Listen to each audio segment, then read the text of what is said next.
pushme. Jam të mbrojta manetin që ka lanë dyshi djalit tem. Këto janë pamjet nga Baks Reolli. Pamje në fakt cilat kemi fillu me I pa që kur rilindja ka ardhur në pushtet. I kemi pa në gjithë jugun e Shqipërisë. I kemi pa në Himar, mas shumti kur fillun me grabit tokat përmes investitorëve strategjik, erdhën gjithë bregun këtej. I kemi pa në përfshatrat e Vlorës, të cilve rilindja do t'ju grabis burimet e ujit për resorte, pra se këtu ka resorte katastrofike, bëjnë resorte dhe s'kan ujë, edhe për të majtë resorte gjallë, pastaj shkojnë t'i marrin ujin në fshatarve, pra prishin një gjë për të rregulluar një gjë tjetër. Prishin bujqësinë, që është në funksion turizmit, për të rregulluar gjoja turizmit. Pra ky është mentaliteti I turizmit të rilindjes. Ndërsa këto janë të Baks Reollit, të kputet shpirti, kanë 3 javë, gra, fëmijë, kanë ardhur nga jashtë, emigrantë që kanë lidhje shpirtërore me pronën, me tokën, kanë ardhur dhe protestojnë për grabitjen e pronave në Baks Reoll në Velipoj. Fakt janë një grush njerëzish, se janë vetëm pronarët e tokave aty, nuk solidarizohen tjerë, çuditërisht është interesante shumë, por që duken të vendosur.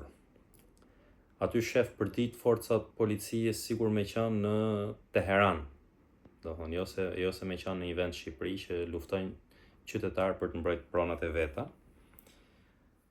E shohim në përca media, si lajm, në për disa tjera nuk e shohim.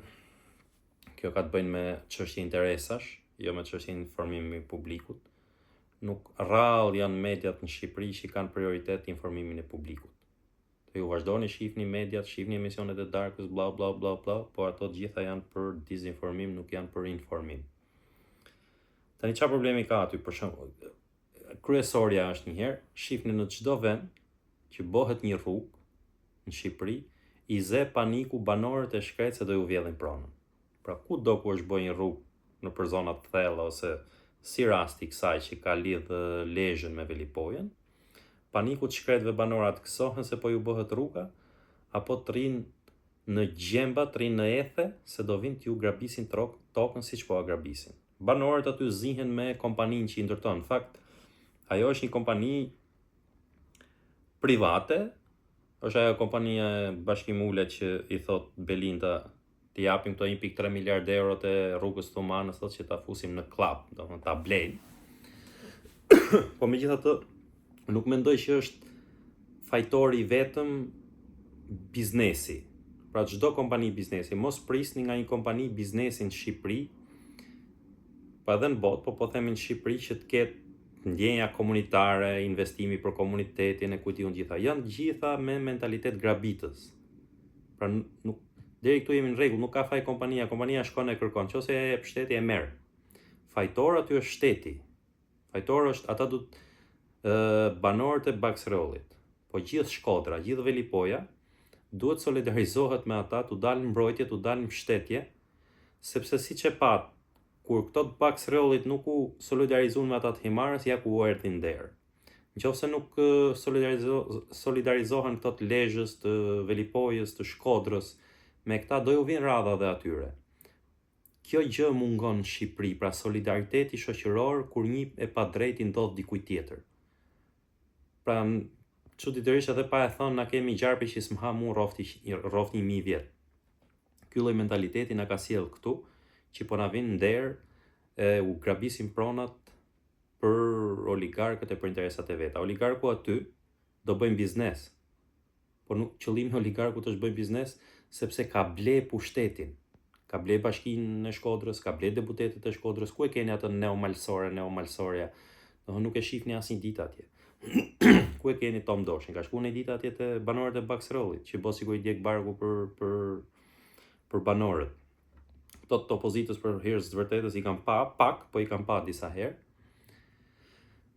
Por ajo protest, e para njëherë do solidaritet të gjithë banorëve të Reollit, të Velipojës, të Shkodrës, deri banorët e Thethit duhet vinë aty, se po u vjen radha dhe atyre prap. Nuk ka marru me shemjet aty, tani do fillojnë grabitja e pronave. Po edhe banorët e Lezhës, kush është pronar, kush ka toka në zona bregdetare, gjithë do vinë tua grabisin qofse ju nuk i bëheni bllokat. Shqyr që ua ka dhënë Zoti këtyre të Baksrollit që dalin edhe po bëjnë rezistencë, shkoni, bashkojuni edhe mbroni pronat e tuja. Duke mbrojt pronat e këtyre të Baksrollit, ju mbroni pronat tuja. Pra duhet shqiptarët t'i lëjnë këto mentalitetin partijak, edhe këta të Baksrollit t'i lëjnë këto pritshmëri që kanë se mund të ketë aty mes pronarve, mund të ketë pritshmëri që t'i çajnë ata, t'i shkojnë t'i japin 2 lekë dikujt, tërhiqet nga protesta, dikujt tjetër pak më shumë, dikujt më shumë, edhe kështu e shpërbëjnë ata. Është një mekanizëm që e përdor biznesin Shqipëri, e përdor dhe politika. Kjo është një kauzë shumë e drejtë që duhet ngrihet gjithë secili. Të ngrihet edhe të mbrojnë pronën e vet. Ashtu siç kanë dalë ata me gra, me fëmijë, me pleq, me mbrojt pronën e tyre, tu bashkohen të gjithë dhe ajo zhbëhet. Pra gjitha investim aty, nëse do ketë këmbgulje, zhbëhet. Nëse nuk çahen me njëri tjetrin, nëse nuk joshen nga pushteti, nëse mbështeten nga banorët e tjerë, i dilet pra me këtë pushtet i dilet. Ndryshe këta janë të pandalshëm. Këta janë të pacip, janë të pangopur. Nuk ka faj aty se këtë radhë është bashkimule, herës tjetër vjen kujtun kastrati, vjen manja, vjen treqi me të birin që janë këta. Biznesi atë punë ka në Shqipëri, biznesi shko blen politikën dhe në fund fare, ajo që i firmos për grabitjen e pronave tuja, nuk është biznesi, është politika, është deputeti juj, është kryetari bashkisë tuj. Pra ata ju grabisin, ata janë përgjegjësit. Përgjegjës është ai që hedh firmën, jo ai që përfiton. Se ka një mentalitet gabuar, turën biznesit e mysin. Biznesi po gjeti shesh, bo për shesh. Po pse vjen biznesi deri aty? Vjen sepse korrupton politikën. Korrupton ata që keni votu ju, që kanë ardhur, ju kanë marrë votat me hire, me pa hire, me force, me blerje, me gjitha. Kjo është një rast, pra kjo e Baksrollit është një rast, unë do shkoj ditë atje se më kanë shkruajtur ca banor. Është një rast shumë i mirë i një rezistence që duhet ngrit në kauzë të madhe kombëtare. Se nuk shpëton më ndryshe Shqipëria, këta janë të pandalshëm, këta janë uzurpator.